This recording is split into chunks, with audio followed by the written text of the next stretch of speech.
Howdy, howdy. Hello from me and Biscuit. Oh, get out of here. Ugh, go on. Oh, you turd.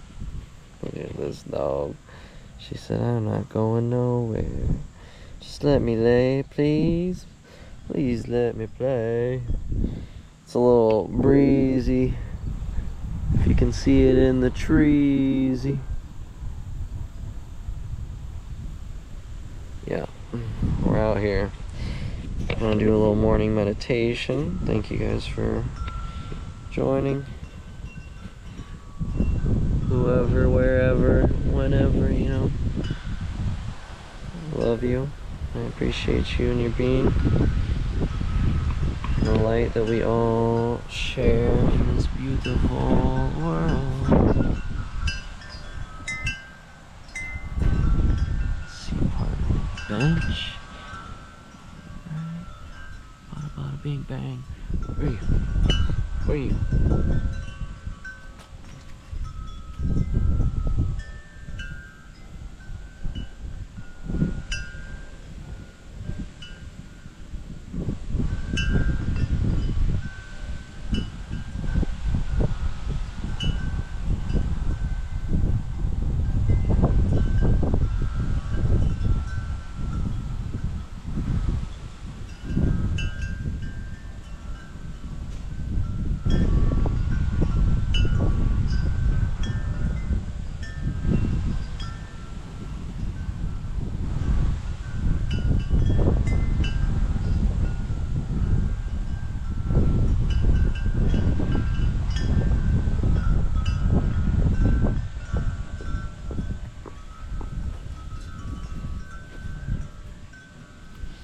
Oh, goodness gracious.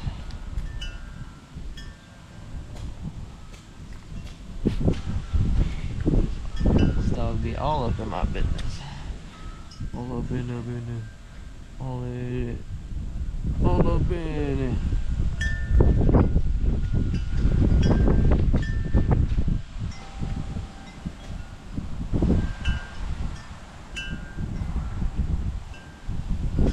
So I've been reading Be Love Now. Say I'm at least 3/4 of the way, maybe not. 2/3, a little over 2/3 for sure. It's been a pretty good read. So good for where I'm at. Ooh, it's so cold. Oh, that's great. See a tree blowing back there?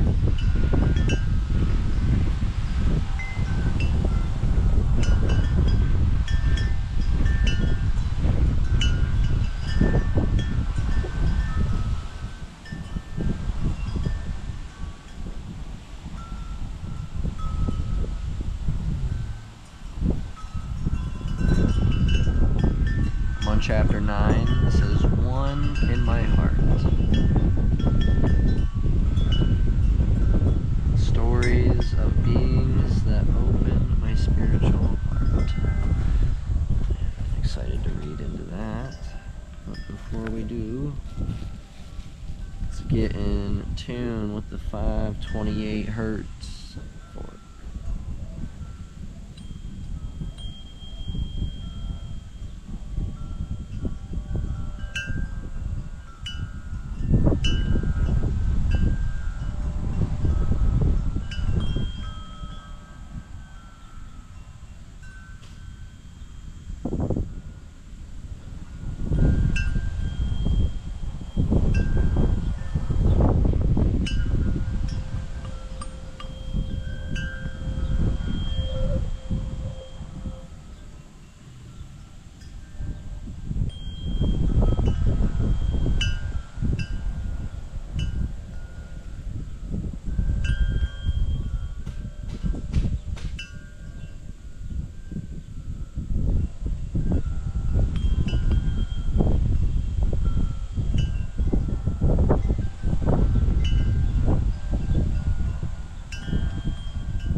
energy, tapping into that energy.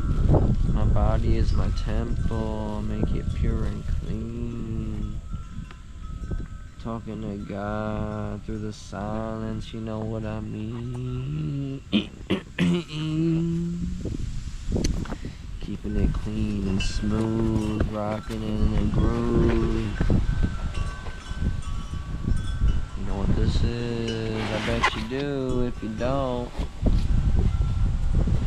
shabam. Shabam, too. Shabam, bam, bam, bam, bam, bam.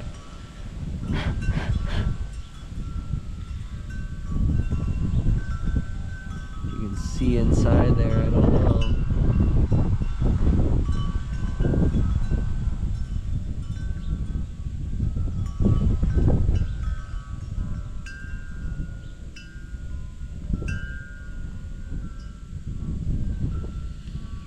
May all beings everywhere find peace. May all beings everywhere be free. May all beings everywhere find fulfillment and everlasting life.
Meditating with the image of Kali Ma, Ma Dakshinaswari Kali,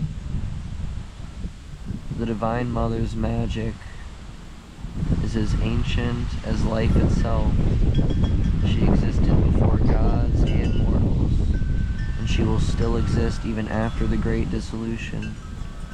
Mother is pure energy in subtle form, but in times of need or just out of a desire to play, she manifests.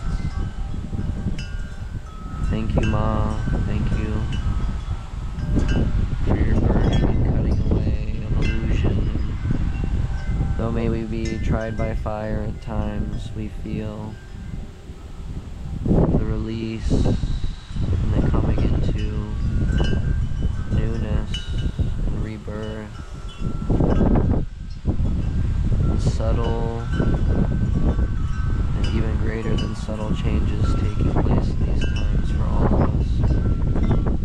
May the Divine Mother protect us, lead us, and guide us with her divine flame. And may we walk in gratitude and remembrance, and in love and service, and a great devotion to the Most High in all that we do. And as we be in service, may we remember the spirit of Hanuman and the spirit of Christ, and of service, of selfless, unconditional, boundless love through the Spirit and through God. May we find peace, and may we find strength and courage through Hanuman, a mover of mountains.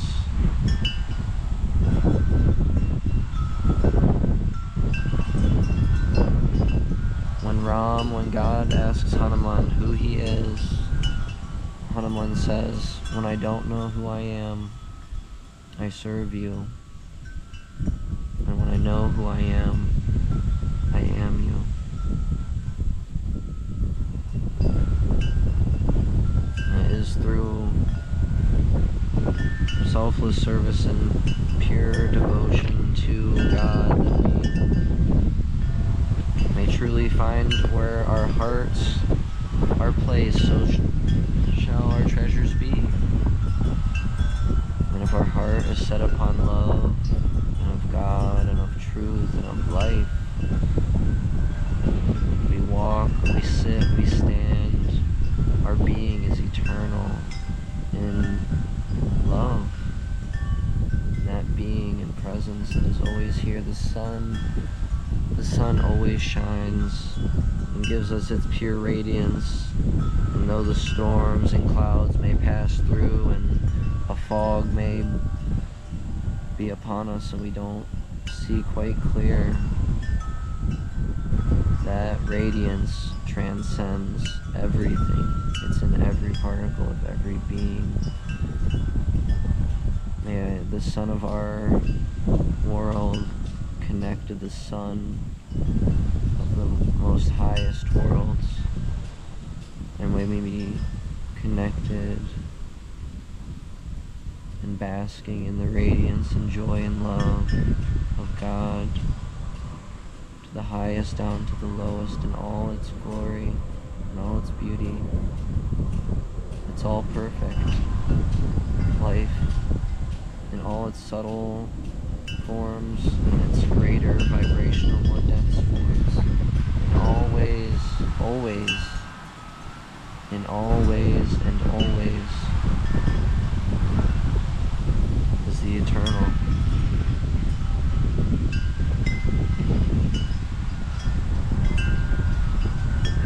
Through gratitude and through our breath, through connecting with Mother Earth, through these bodies and through all that comes before us, may we be the witness beyond the thought. I am not what I think. I am not what they say. I am the space, the loving awareness behind it all. Like the sky is the space for the clouds, the sky is not the storm. It is what allows space for the storm to come and to pass.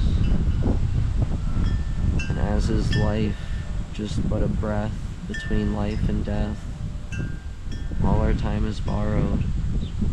Every moment we are giving love and sacrifice to whatever we are giving our love, energy, and attention to, and what you allow shall persist.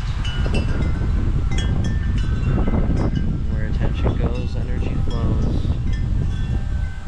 The more we give to life and to fruitful action, the more all action becomes prayer. The more we feed into love, the more love feeds right back into us. And the more we walk with God, the more God comes and walks with us. And it's the surrender that is no surrender, because it's paradoxical in what people assume the word surrender to be and what it means in the divine action and the divine role in the grand scheme beyond what the mind can normally understand, unless you have had it expanded and through experience. You don't know, you never know what you got until it's gone. You also never know what you haven't experienced until you've experienced it. And so many people are walking around without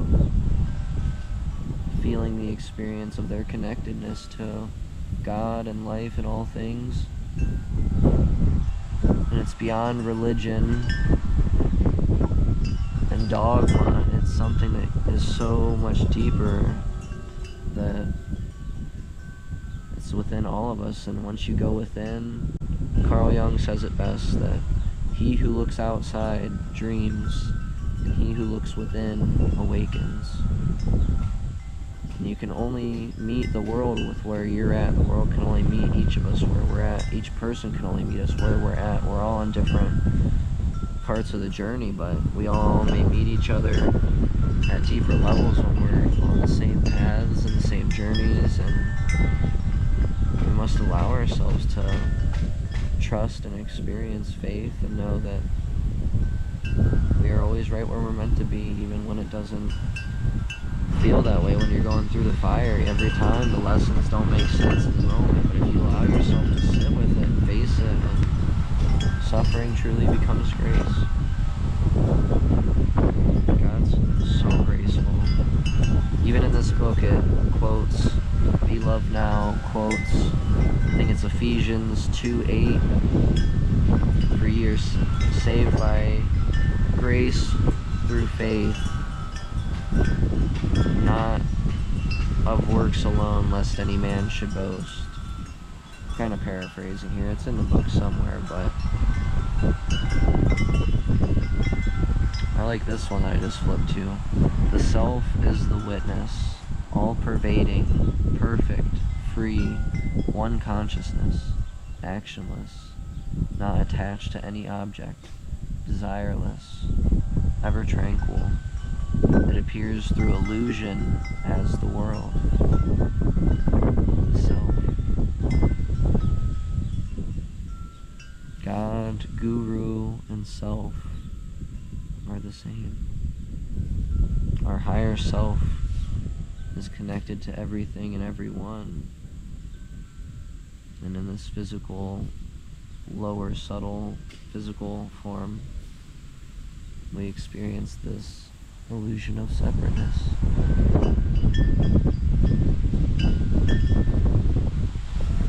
But everything, it's all connected, and it's all God. It's all God. It's all perfect, and yet there's work to do. It's all perfect. It's all perfect. It's all perfect, and yet there's work to do.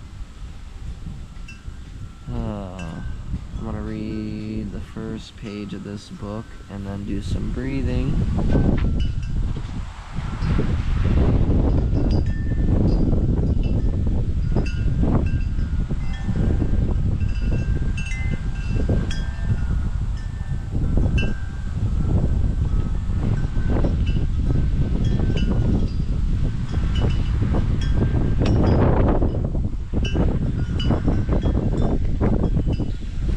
going to read to you guys these stories. So this is chapter 9, One in My Heart, page 212.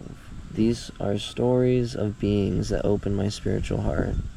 These beings are like luminous jewels of higher consciousness, beacons to seekers. They are mirrors for others and are themselves pure statements of the highest human evolution. Let their stories resonate and reverberate within you. They have to become it all. Completed the circuit from the personal to the one. To gaze into the eyes of such beings or to hear of their lives resonates within each of us in a place where we know. These eyes are windows on eternity, a mirror of the self that we share. These beings reflect in themselves the vast landscape that stretches between humankind and God, form and the formless. The kingdom of heaven is within. Brahma, the formless source, does exist within each individual, and the sleeping giant within us stirs and is awakened by this resonance. There's no formula for a realized being. The teachings of most of those portrayed here were simply an expression of their being or a response to the particular needs of their followers or questioners at a given moment. Some performed apparent miracles in their time on earth as a way to open people to receive their true gifts, their palpable peace, grace, love, wisdom, and compassion. The beings here are certainly not the only ones to have become fully realized, just some of those who have crossed our path and inspired us. We offer them to you as examples, flashes in the spectrum of enlightened humanity at the nexus of the human and the divine. This is a modest sampler of the Indian spiritual landscape. When you're into bowling, you hang out with people who bowl. When you're into physics, you hang out with people who enjoy solving physics problems. When you're attracted to your own God being, you hang out with other beings in the spirit. These beings never forget who or why they are or who they are, or why they are or who you are. These beings never forget who or why they are or who you are. The mere recognition of their existence helps you to remember. These saints up-level our understanding of the human condition. They change our perspective not only on the goal of human evolution, but also on how to get there. Our view of sadhana and why we do spiritual practices, they are the culmination of yoga in union with the beloved. In union with the beloved.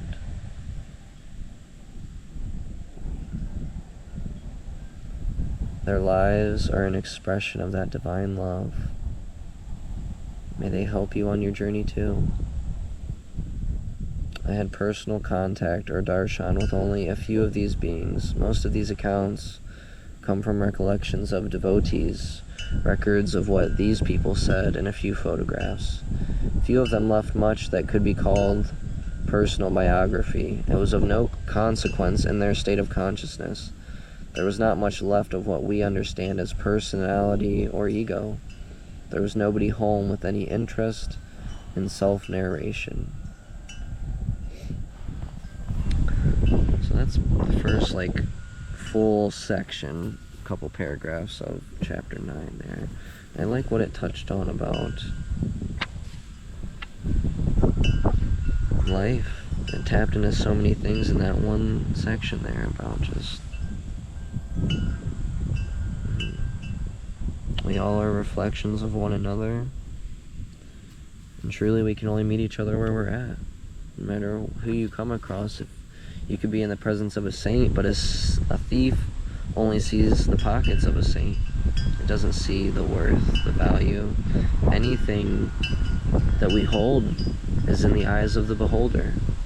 The value of anything is in the eyes of the beholder.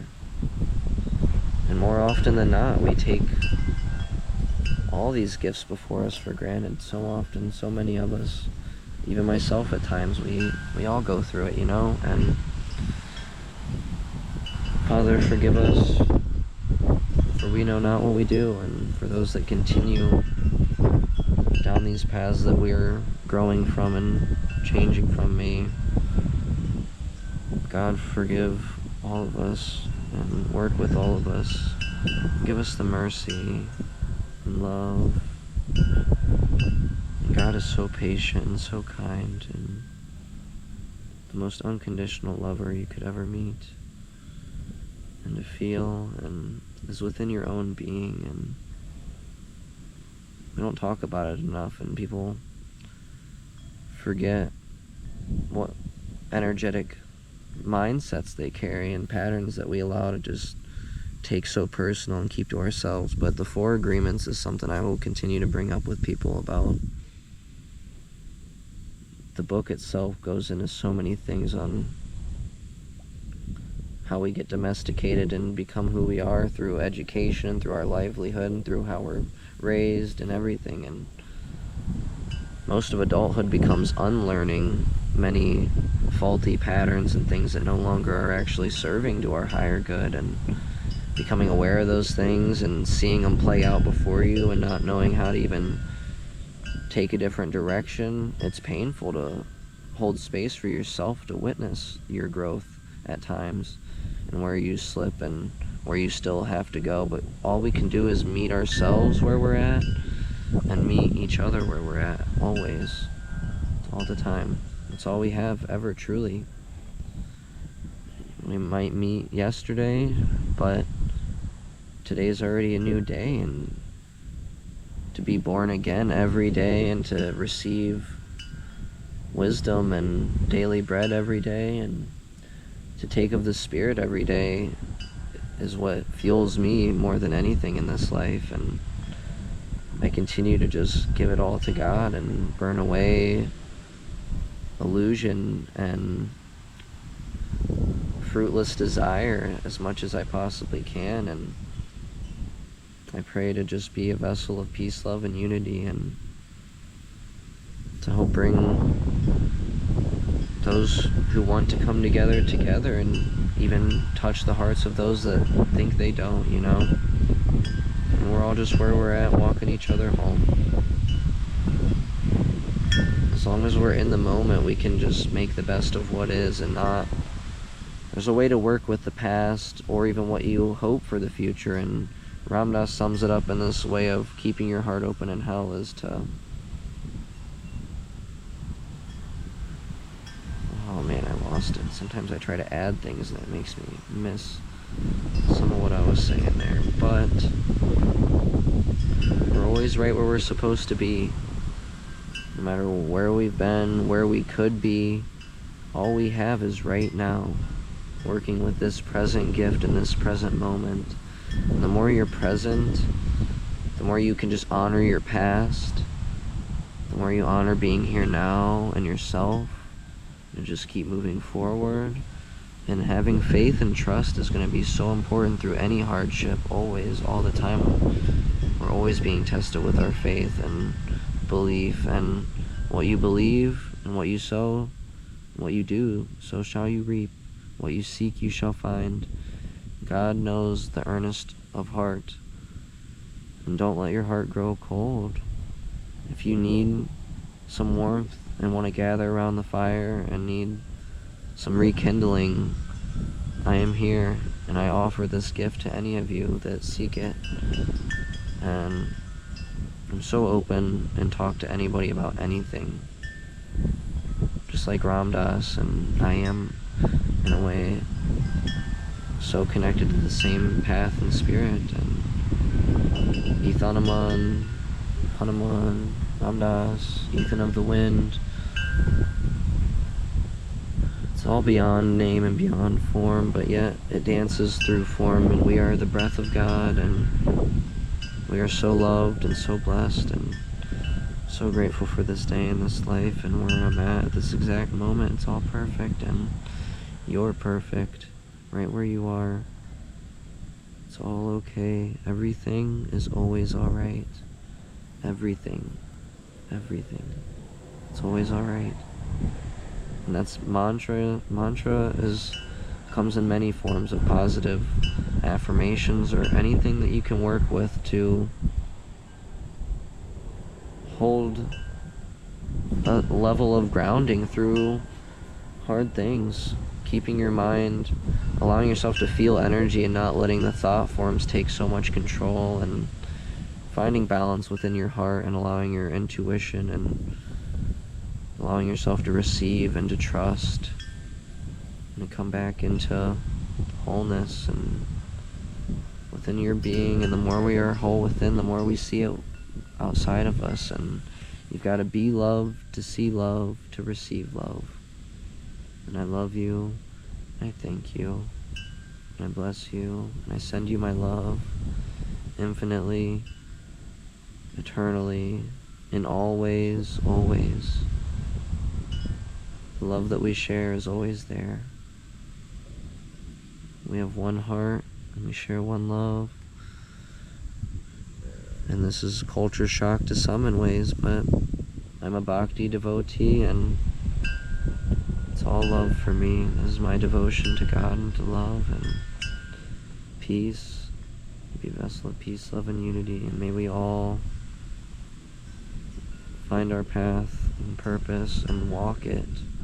To not get so caught in trying to gather and never learn to just embody the wisdom of what we're gathering, and to walk with what we're gathering, and to be with what is, and allow for presence over perfection, and to just walk together.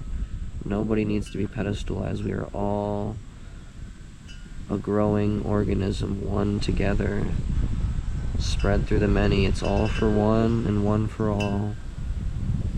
May we be of service, and to love everyone, to serve everyone, to remember God, to tell the truth, to give up anger, to be impeccable with our word, to not take things so personally, to not assume anything, and to just always do our best. We are each reflections of one another, and I am love and you are love. We are all capable of so many things all the time. We are infinitely capable. So shall you believe, so shall you receive. God loves you, and I love you, and I hope you have the most blessed journey and dance of life, and that you may wade through the storms with gratitude and loving reverence, and take shelter in God through all your hardships, and may you find peace, love, and joy, and infinite everlasting life and peace. Amen.